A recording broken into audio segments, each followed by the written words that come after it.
friends. Today we have an amazing guest with us. He is a dentrepreneur and he's into advanced maxillary facial implantation, and he has done his graduation of dentistry from Pune, his master's from France, and he's still pursuing his PhD. Friends, he is into blockbuster dentistry now. I don't know what is it. I'll ask Rams. Welcome, Rams Hawaii, to our Business Opportunity Club. Please let me know what is the blockbuster dentistry. I'm so excited to know. Hi, good afternoon. Hi, Namrata. Thank you for making me come on the show, and thank you to our mentors for getting us on BOC. Well, a blockbuster dentistry, as the name itself suggests, is how you can make your dentistry into a blockbuster dental practice. And that's what we teach, and that's what the whole system is all about. And we are training dentists who are budding dentists who are already into practicing. We're teaching the dentistry to them, and we are having a system which is online training program for our dentists. We have an offline training program for our dentists. So they, from acquisition of the patients till the completion of the whole program, they know how they can convert the practice income from 1x to 2x to maybe much more. And our goal is to train around 100,000 dentists by Blockbuster Dentistry program. Yeah, I was wondering. I've heard movie blockbuster, but dentist blockbuster. I was still wondering. First question I was going to ask you that.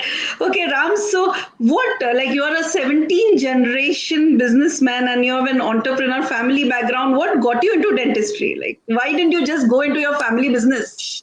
That's actually what my dad asked me when I had secured my admission into dental, and my uncle also called me and he told me, look, we have a business and you are supposed to take care of this business.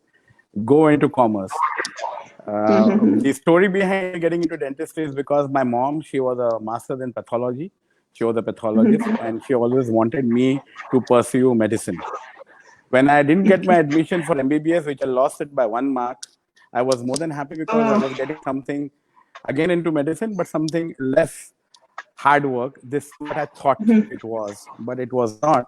But I secured my admission, and I was called by my dad, and he asked me, why are you not going into business? I said, this is what my mom's dream is all about, and I want to pursue something. And that's the reason I started doing dentistry. Second year again, I was getting an admission into MBBS, but after clearing anatomy and physiology, which most of the dental practitioners would agree with me, that after clearing that, I was in no mood to repeat it again and joining first year of MBBS and get those subjects back on my head. So I was more than happy with dental. And I'll tell you what, the best practice anybody can ever think of doing is dentistry, and I just love it.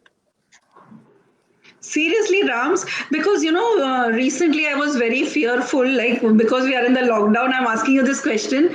I started getting a dental pain, like when first month of broke down. It was so severe. 2 nights I didn't sleep, and I was putting long and all that. And I was thinking going to the dentist is most dangerous because saliva, blood. How do you deal with lockdown? I'm really very worried about the dental part of the lockdown. Well, yeah, exactly. Because first, let me just clear off one thing. Dental, whenever you get a dental pain, long ka tail is a complete no-no, because you're not supposed to do that, because that oil is so caustic, it can burn your tissues in the mouth. Yeah. Now let's come to how do we deal with the dentistry in lockdown. So I always have a say: the dentists are locked, but they are not down. So what we do is now with the advent of advanced aseptic protocols, which we are following, and which we are also implementing it in our clinics. What we are doing is we are having the fogging, which is done every time for the patient. We have an air sterilizer, not an air cleaner, which people are thinking it has to be an air sterilizer. So we already have an air sterilizer. We have patient disinfection system where the patients get disinfected once they enter the clinic. So from head to toe, there's complete disinfection. Then we have special goggles for the mouth, which reduces the bioload in the mouth. Then we have special lights for the patients oral cavity where we just expose it and the bioload again gets reduced. But there's a catch to the whole thing. Taking all these precautions and wearing up your personal protection equipment, you have to only perform cases which are of emergency, like a severe toothache, like which you had. I would advise at this moment to just concentrate on emergencies, not something which is routine. Okay, but I already put the long oil and I took some antibiotics, which the dentist told me because I was really scared to go to the dentist. So now, since your clinic is safe, we can come there, Rams. So, Yeah, thank you so much. Definitely. what are your success mantra? You become such a good dentist, which you are training all the other dentists. What is your success mantra as a dentist? See, I always believe in one mantra is give the best to the world and the best would come to you. So we have always been, my motto has always been like this, that perfection is a goal, excellence will be tolerated. And that's what I teach my students, that excellence is is what we are working on to achieve perfection. And perfection is never a reach. You keep on working slowly towards perfection. So excellence would be tolerated. So what happens is you need to be passionate in whatever you do. My grandmother used to always tell me, okay, even if you're selling tomatoes, sell tomatoes which are the best in the whole market. People should come and say, you want the best tomato? Go to Hawaii. So this is the same principle I apply in my practice, in our centers. And that is the best of the best dental materials, the best of the best equipment, and the best of the best techniques. And that is the success mantra which we are continuously applying. So that's the mantra which has helped you, Rams, to get to the number one in the dentistry field. That is such a powerful message, that to be best and pursue excellence. That is really good. What message you would give for the budding entrepreneurs who wants to be entrepreneur, or the dentists who are struggling? What message you would like to give to them? First and foremost, I would like to tell all the dentists that you are in the best of the best field possible in medicine. There are no emergencies unless and until you create one. There are no night calls, that emergency calls you need to get up in the night and go. There are no complications which arise. So you are in the best field ever. The message I would like to give them is always give quality service. Do not compromise on quality. Like I said, if you give the best will come to you in all ways. All the things, like for money, of course, immense money you will get, but immense money will come only when you give them immense quality and immense service. And that's what I would like to give the message to my students and all the budding dentists. So, how do you, deal in this lockdown? What did you do for your patients, or what did you do different or invented in this 3 months? Lockdown has actually opened up lots of avenues for us, and that's what continuously BOC, Rajesh and Rohit Bhai has been teaching us, and that is always an opportunity in adversity. Now, frankly speaking, it was an adversity where the clinic was not working, so the money is not coming. But Right. one thing which we found out, the silver lining in the whole cloud was, when we used to do trainings for our students, and that used to be an offline training, one session, 30 students used to come down. With the advent of this technology and online conferencing and webinars, one single presence, 180 to 200 students attend, which is, if you see the volume, is tremendous, absolutely tremendous. So the lockdown has given us a business which is not 1x, it has made it into 6x, because 30 to 180 students, 200 students, which is astounding. It is absolutely mind-blowing. So this is what actually the lockdown has taught us, that you need to change and implement the tool for change as fast as you can, so that you can be a step above the competition. Rams, that is really a good achievement, from 30 to 200 and 180. It's like really, so you have increased your students and your followers to a good extent. How has Business Opportunity Club helped in this? Like, by joining business? How did it help? See, I always believe that till the time you don't have a big goal, you are have not gonna work for that goal. What Rajesh and Rohit has taught me are that you need to broaden your horizon, not just look just at one spot, look much beyond, not 2 years, not 5 years, but 25 years hence, 50 years hence. Think of the line where you have a following where you have your air following you up, and that's what BOC has taught me. It has broadened my vision. It has given me a long sight goal to achieve, a goal which is giving me a continuous profitable income month after month, years after years, generations after generation. And that's what I'm really thankful to BOC all about. Okay. So, what was your challenging moment in your career? What was the worst experience you had and you had to come out of it? And how did you come out of it? Well, the worst experience of my life, I'll tell you, was when I had just cleared my BDS and my mom passed away. And Oh. that time we were facing lots of financial challenges also.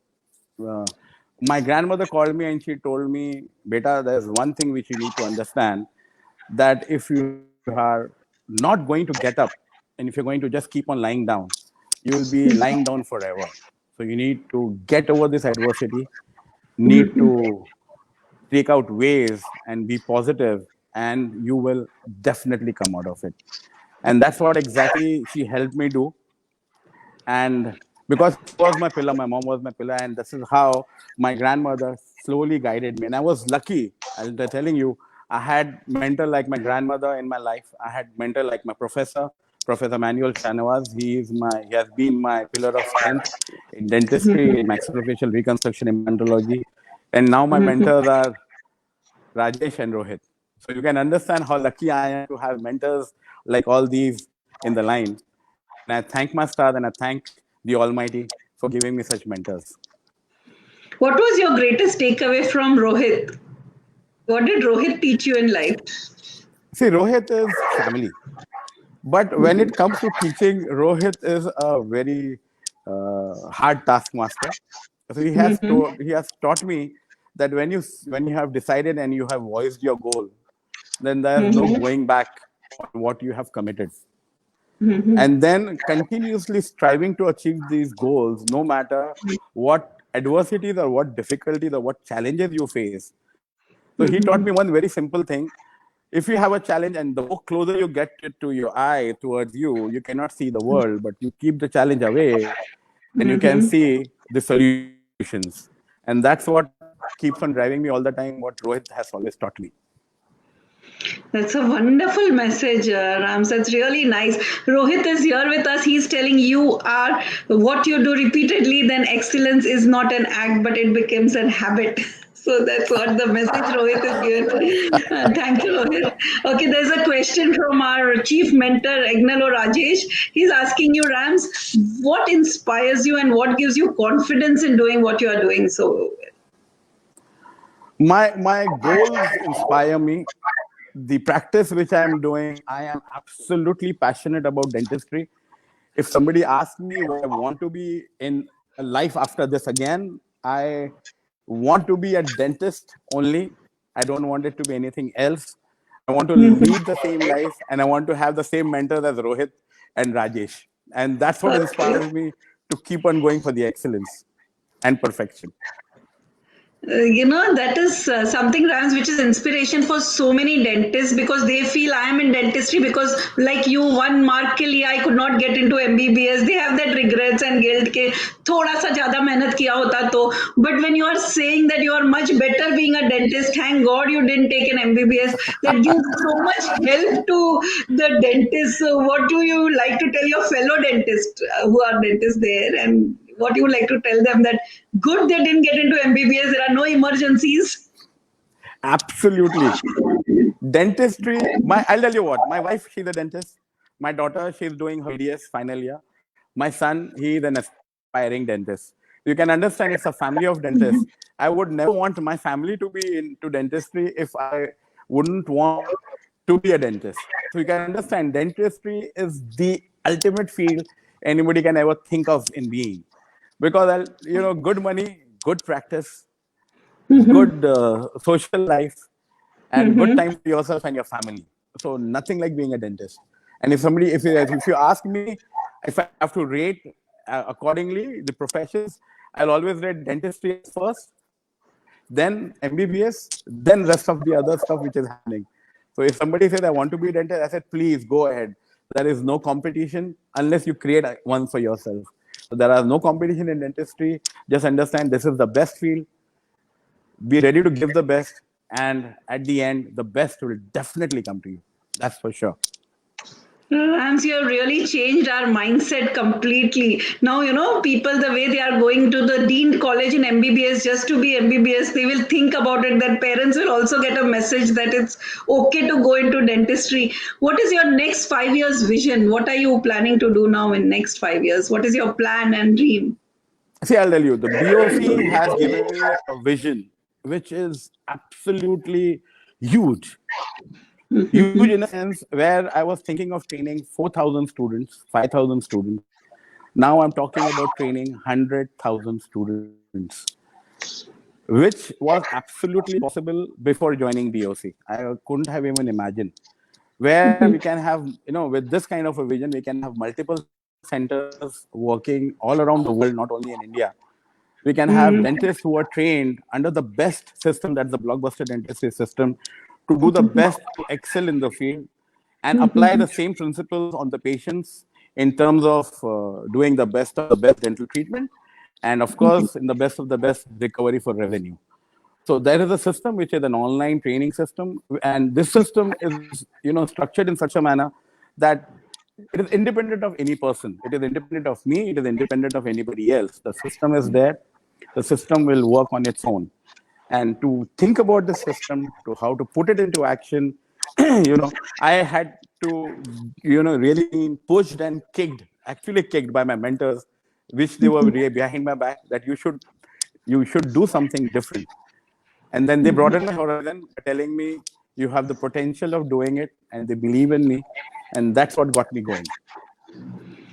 That's really wonderful, Rams. That's really wonderful. So we have a question from Nitin Munot here. He's asking, Rams, what's the special care you would advise us as a dentist while being at home? What should we take care of? See, eat whatever you want, but brush twice a day.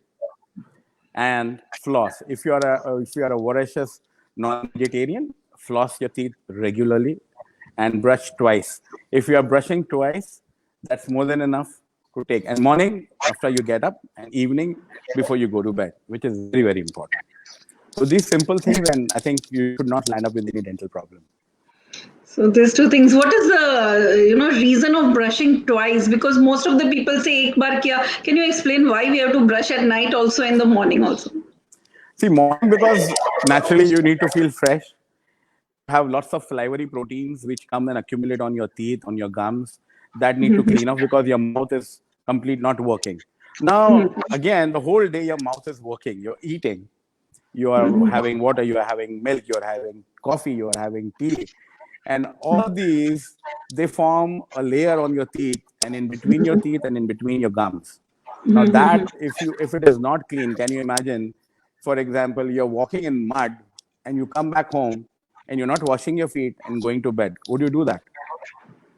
You will never do that. Exactly the same way you're eating, you're having all that you want from morning to evening, and all that food is accumulated in your gums, on your teeth, everywhere around, from macro to micro particles, and you are not brushing. So can you imagine what will happen to your gums and to your teeth? Absolutely. So it's as simple as that. So night is the most essential part where you need to brush. Okay. Thank you for that awareness, doctor. So it was really pleasure, talking to you and knowing so much what's happening in the dentistry field. Thank you for your time and giving us so much information. Would you like to give anyone a sign-off note? Thank you so much, Namrata, for having me on the show. Thank you, BOC. Thank you, Rohit. Thank you, Rajesh, for being my mentor. Love you guys. Thank you so much, Namrata. Thank you, Rams. So, friends, now, yes, Rajesh, welcome to the show. Wow, that was so awesome. That was so awesome, Rams. You are flowing. I think in Rams' family there are more dentists than the teeth that he has. Everybody, everybody in his family is a dentist, and Dr. Rams is a phenomenal human being. What is most important to be known about Dr. Rams is he is a social entrepreneur. Apart from what he does, he's very socially involved. He's involved with education. He's involved with social service in where he lives, and he has got a larger than life heart and emotions. And he's absolutely well connected with people in the relationships that he maintains, and religiously does the practice that he practices. So people like Dr. Rams need to get growth so that their services can reach to more number of people. The vision that he has about training 100,000 dentists. Of course, we are a large country with 130 crore population, and the world is a market as well. We need to create those many number of practitioners in every segment of activity, whether it is medical or any other business. So, Dr. Ram, that's a great milestone that you have planned for reaching out and training 100,000 dentists across the country. You will be doing it with technology. That is good to know. We are all professionals of technology. Wherever our assistance is required, wherever we can help and support, you have got friends like me, you have got friends like Namrata, like Rohit Raul, like all our colleagues in Business Opportunities Club. We will all collectively, as one single family, support the vision and the mission and the purpose and the passion of every entrepreneur that's there in our country. And of course, we are always associated with the members in the Business Opportunities Club. So that's going to be our mission, to support the ecosystem of India and the economy of India, to make entrepreneurs like Dr. Ram Thawai more successful and becoming larger in their infrastructure and their activity. So have a God bless future, Dr. Rams. We are all together. We are all in the same boat. We are all in the same group. We are all in the same family. Our objective is mutual growth. Our objective is the growth of everybody in our family and everybody around us. So we build a strong ecosystem. So Namrata, you are flowing flawlessly. That was fabulous interview with Dr. Ram Thawai and dentistry. The answer that Dr. Rams gave about what do you do when you come with muddy feet in the night? You definitely wash them and you go to bed.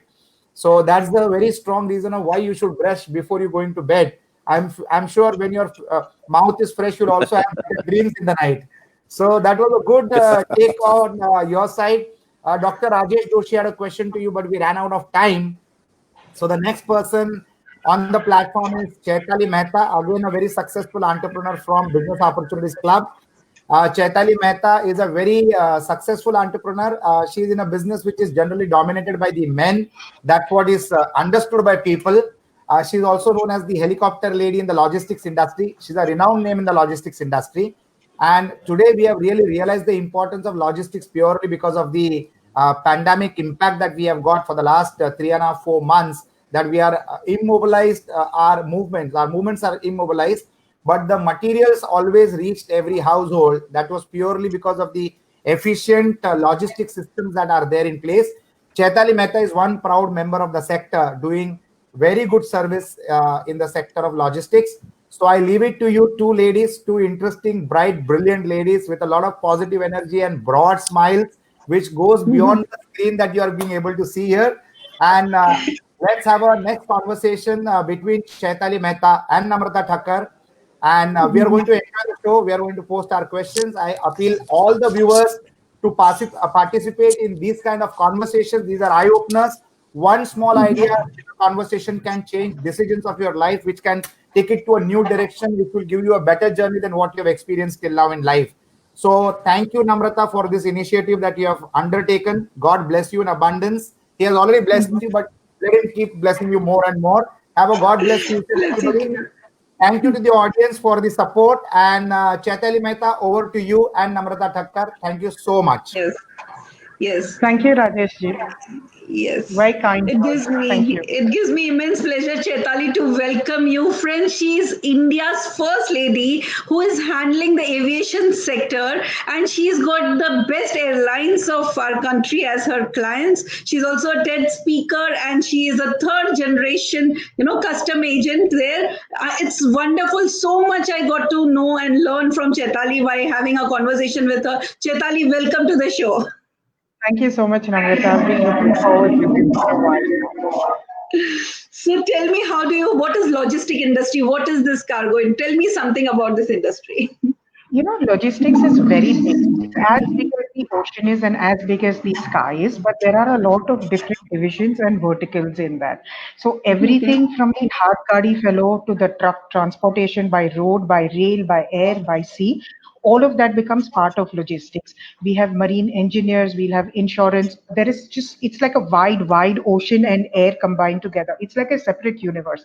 But for people who keep hearing the word logistics, especially in the pandemic times, what it essentially means is that if you have goods which need to be transported from one place to another, you need somebody to arrange that for you. And that is precisely where we come into place. That if you need, and because we had exports, India was exporting so much of medicine abroad, and there was so much of articles which were written with PM Modi doing it. All of that was possible because of our industry, because there were companies who were manufacturing the medicines, but it required companies like ours to customs clear the cargo at the airport or at the ocean. In this case, it was all air.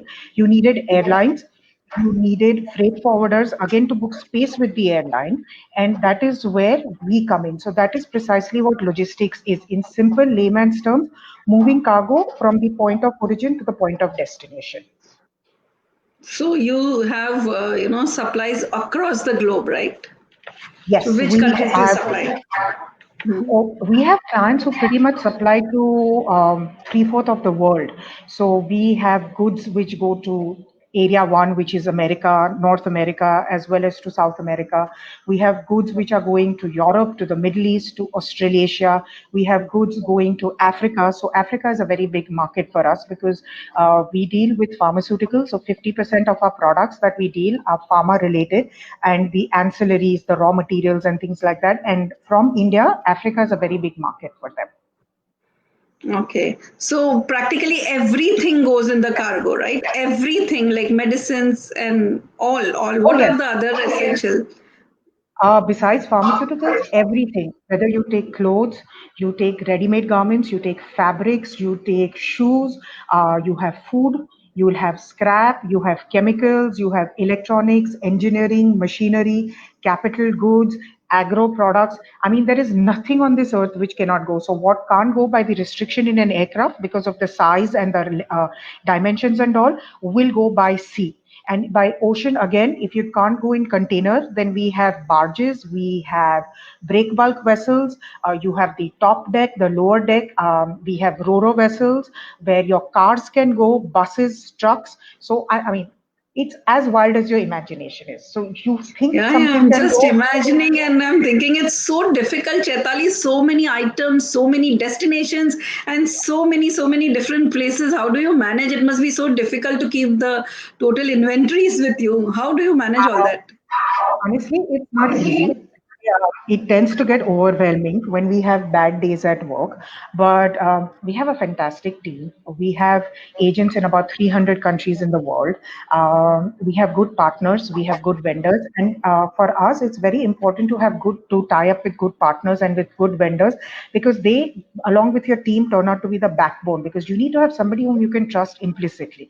And when I say trust implicitly, is not just the word, because those guys are the ones whom you're going to call at 2 and 3 in the morning and say, I have a problem, we need to resolve it. And then their answer is to be, okay, what do we need to do? And not why there is a problem or hajar questions. No. So in that respect, yes, it's difficult, but when things goes well, it's like fantastic. So we have different departments, and each one takes care. So we'll have different people for imports, for exports, for sea, for air, and then it's like a cohesive, well-oiled machine. Okay, so you can, with the help of the good team and everything, you have been able to handle and manage each and everything. But Chetal, you are from three generation. What is the USP of your company? How do you manage it like so well? Uh, I think I have because my family is a workaholic family, and Okay. I've learned a lot from my father, who still, I mean, I work for. I'm not going to say I manage. I mean, I manage stuff, but I still report to my dad. So yes, and I've learned a lot from my uncle. So when I was starting, I was the only woman, and I had all of these men around me, and most of them know me as, somebody who's grown up because family, friends, going back to generations and all. I have picked up bits and pieces from everyone, and my learning style, I think, is. Pretty much my own, because I used to work outside, in terms that I have worked with the people that who now report to me. So I understand that, and in that, my training is very important, because my father has trained me very differently. He never trained me to be the boss on the chair, but he trained me to be first a blue collar worker, then a white collar worker, and now into management part of it. So I like to think that I'm a combination of white collar, blue collared, and management. It's a combination of all. Some days I wear a hat of a white collar person, some days I wear a hat of a blue collar person, and some days I wear a hat of a management. So it depends upon that. And I've had very good teachers. So I think everything that I know is all because of the teachers. My dad's senior people have taught me, people from the airlines have taught me, my colleagues, my peers. It's always been a mutual give and take in the logistics industry, because all of us are evolving, all of us are learning. Nobody will ever say that we know completely everything, because the subject is so vast. And I have to take a minute here to point out to my eldest uncle, Naval Bhai, because he was considered to be the premier authority on the Customs Act in India, and he was also awarded by the World Customs Organization. I picked up a lot of stuff from him. He was not a direct guy, but a very subtle guy. From my dad, I have everything that I have about my ethics or my knowledge and all. That's all my dad, completely. So if it was not for my dad, I would not be the person that I am today. Yeah, that's really a good, family blessing what you have, Chaitali. But being a woman in this industries, women are into accountant, management, but leader position is there's no one in this industry. So, what challenges you faced as a woman in this industry? When I started off, we didn't have women at my level in the air cargo industry. For the longest time, we didn't have women in India in the air cargo industry. We had two dynamic ladies as far as they were in the ocean in Bombay. So it was difficult, because there were people who would see me and would look at me as a strange specimen. What am I doing in the man's thing? I still remember when I would go to the cargo complex, it was with utmost respect. I had everybody's eyes over me. So there was a lot of judging happening from the smallest of the smallest things. Also, it took time for the people to understand that I knew what I was talking about, because obviously I had to learn from people. And then when you go and talk to officers, or when you go and talk to people and tell them, especially operations, because which is pretty much a man dominant field even today, when you go to the port and airport, you don't see too many people. And it makes a difference, because I had a lot of bad experiences where I was told different things, but actually the reality was different. So when you open your mouth, you have to be very careful. And when I had faux pas where I thought I was saying the right thing, but it was actually the wrong thing, I had some nice people who corrected me, but I also had people who told me, oh, you know what, she doesn't know anything, she's just like the boss's daughter, kind of a thing. So yes, I've had clients who refused to talk to me because I'm a woman, and I've called them male chauvinist pigs, and not worked with them till they've apologized to me. I've had my favorite dialogue when I was growing up and when I was in my 20s and 30s was "हाथ में चूड़ी पहना है तो क्या मेरे को समझ में नहीं आता है what I'm doing." So yeah, people who know me in the industry will tell that this is one of her favorite dialogues. At least till I turned, till it was there. But yeah, this is what it is. So it's been an interesting journey. And I have, because I am who I am, I very proudly say that there is nobody like me, because I have a 360 degrees education and learning part of it. So there are a lot of successful and better entrepreneurs than me today that we have in India in the logistics industry, but there's nobody quite like me. So I call myself a unique piece, the golden child of the industry. Yeah, absolutely, Chaitali. With 23 years old experience in this industry, and now you've become a queen of an industry. So now, next question is from our chief mentor, Agnello Rajesh here. That how do you manage your competitions in your sector, and what's your edge? Okay, the competition is only from the celebrities. I have pursued a lot.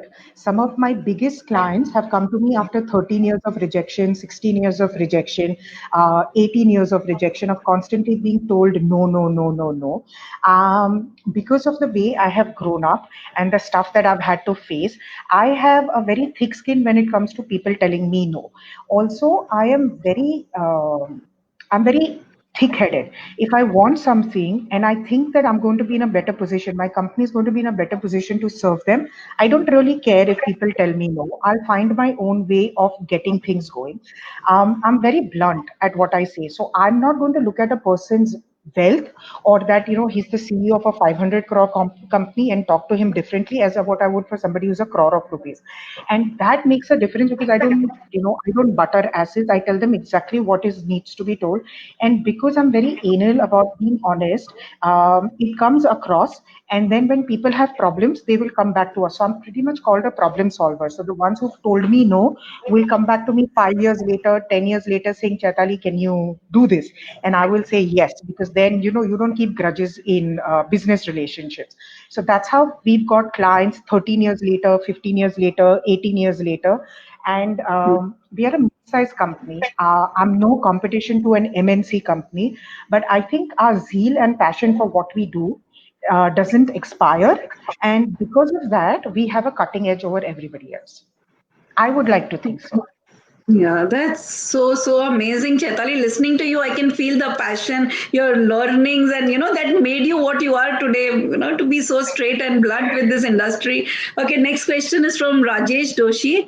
His question is: during this lockdown, what has been your biggest learning that you would like to implement in your organization? Oh, this lockdown has been really an eye opener. My biggest learning has been I hate technology. I hate technology with a passion as much as I love traveling and I love food.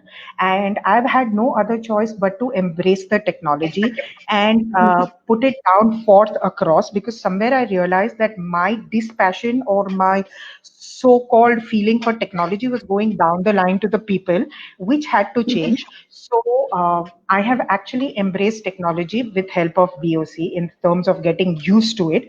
And I have just realized that it doesn't matter if we are not working. Like, we were closed for a month for our staff safety, and I realized that the ones who are going to stay with us are going to stay with us regardless of the competition which is there. So yeah. So, the technology part and the fact of accepting that we were not in a position to do a lot of things that we wanted to do have been my two biggest learnings.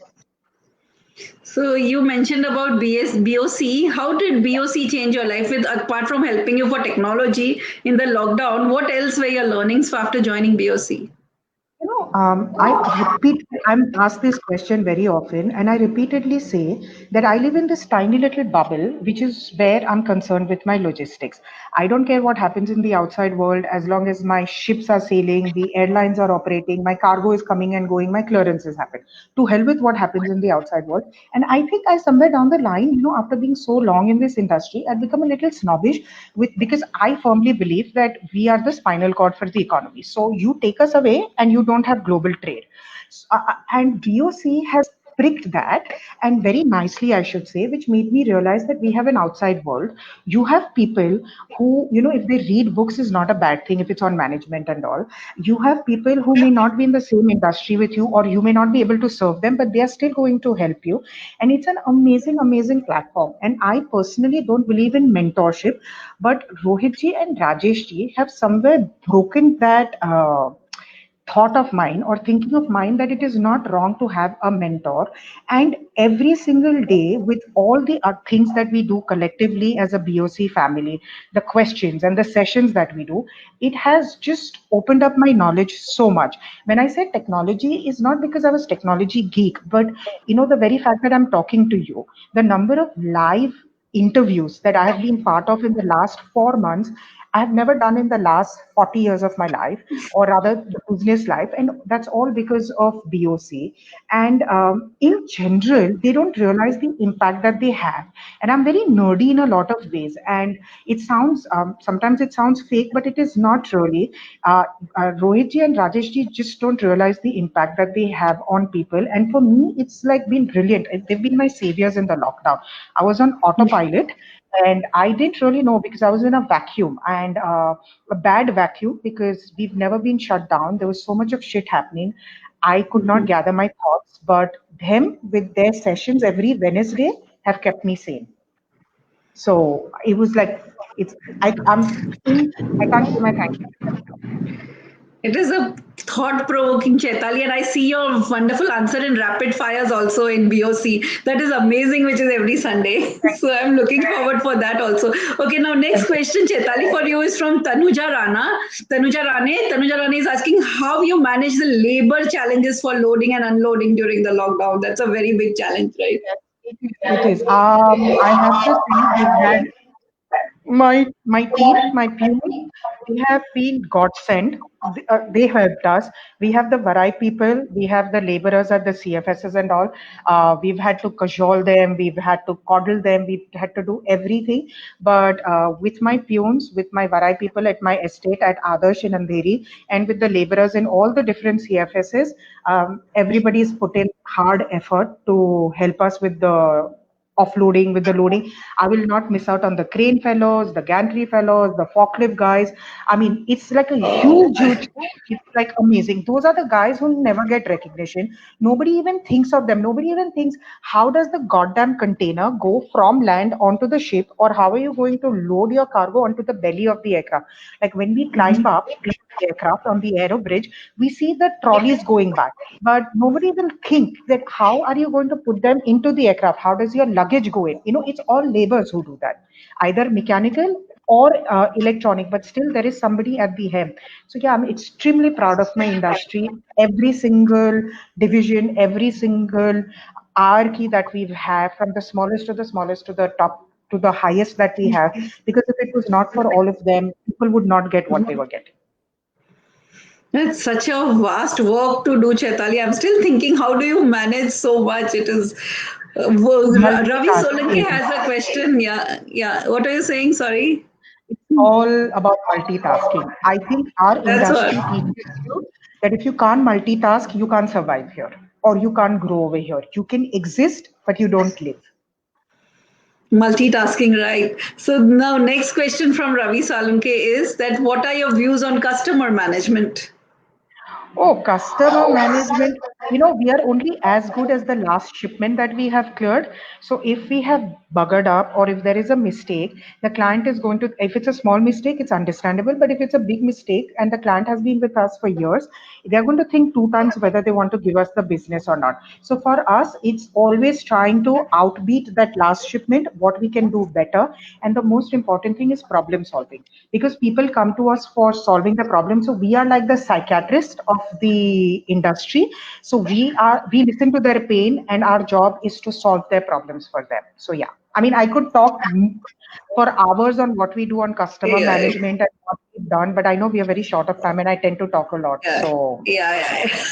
But Chaitali, last question I want to ask you. I can't let you go yes. without asking that question. Chaitali, what was your toughest and the biggest problematic customer, what you have handled and how you have handled? And can you share that Okay. experience with us? It's actually very painful. I lost more than I gained. It was the first time that we did our helicopter shipment, and it was in Delhi. It was Diwali time, and I didn't know people in North India went berserk with Diwali, and we had a lot of problems. I won't get into it. Suffice to say, I spent 5 days alone at the Radisson, which was my home at that time, across the airport. And I lost my grand aunt at that time, and I couldn't be there for her funeral. I have gone pillar to post with at least about 15 agencies trying to get permission for what was a very simple thing. I actually broke down front of the CIU, which is the Central Intelligence Unit for the for the industry. And I told them, I said, listen, all I just want is for my shipment to go from here, because there are clients. We have promised our client that we are going to get this helicopter out no matter what. You just have to help me get this out. And I remember having this conversation with my uncle. I doubt he will even remember. I was on the 5th floor. My eyes were outside waiting on the customs officer's cabin door when my guys will come out telling me that we have the permission. And I was telling him, and I said, listen, I am so sorry, because I was closer to her than what I was with my maternal grandmom. And I said, I wish I could be there at that point of time. And he tells me she would be more happy with what you are doing over here.